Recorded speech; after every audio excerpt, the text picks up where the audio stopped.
పొద్దున నా టీం చూపించింది ఒక చిన్న వీడియో క్లిప్. దాంట్లో నన్ను పేడ్ ఆర్టిస్ట్ అన్నాడు సజ్జల రామకృష్ణ గారు. నేను పేడ్ ఆర్టిస్ట్ అంట. రాజశేఖర రెడ్డి బిడ్డను పట్టుకొని పేడ్ ఆర్టిస్టు అని సజ్జల గారు అంటున్నారంటే ఇది ఇంగితం ముందే మాట్లాడుతున్నారా, లేకపోతే అధికార మదం ఏమైనా తలకెక్కిందా? ఏం మాట్లాడుతున్నారు? ఎవరి గురించి మాట్లాడుతున్నారు? ఎందుకు మాట్లాడుతున్నారు? మేమా పేడ్ ఆర్టిస్ట్? మీరు మీ కొడుకు పేమెంట్ తీసుకొని కాదా సోషల్ మీడియాలో నన్ను సునీతను నానా రకాలుగా హింసించింది, ఎన్ని రకాలుగా బెదిరించారు. తిట్టకుండా తిడుతూనే ఉన్నారు, అవమానిస్తూనే ఉన్నారు.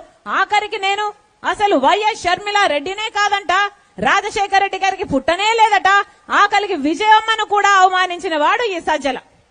ఈయన కొడుకు సోషల్ మీడియాలో అంత ప్రభావితం చేయగలిగారు, అంతగా స్ప్రెడ్ చేశారు, అంతగా అవమానించారు. అలాంటిది ఈరోజు సజ్జల గారు ఇంత ఘోరంగా మాట్లాడుతుంటే ఈయన జగన్మోహన్ రెడ్డి గారికి సలహాదారుడుగా ఉన్నారంటే ఇది జగన్మోహన్ రెడ్డి గారు చేసిన కర్మ కాకపోతే ఇక ఏమిటి అని అడుగుతున్నా. సజ్జల గారికి చెప్తున్నా, నోరుంది కదా అని పారేసుకోకండి. ప్రజలు గమనిస్తున్నారు, బుద్ధి చెప్పాల్సినప్పుడు బుద్ధి చెప్తారు. అంతేకాదు మమ్మల్ని పేడ్ ఆర్టిస్ట్ అంటున్నారే, మీ ఇంట్లో ఆడవాళ్లు లేరా? మీ ఇంట్లో మేము కూడా పేడ్ ఆర్టిస్ట్ లా మీ ఆడవాళ్లు డబ్బులు తీసుకుని అన్ని చేస్తారా అని మేము అనగలం.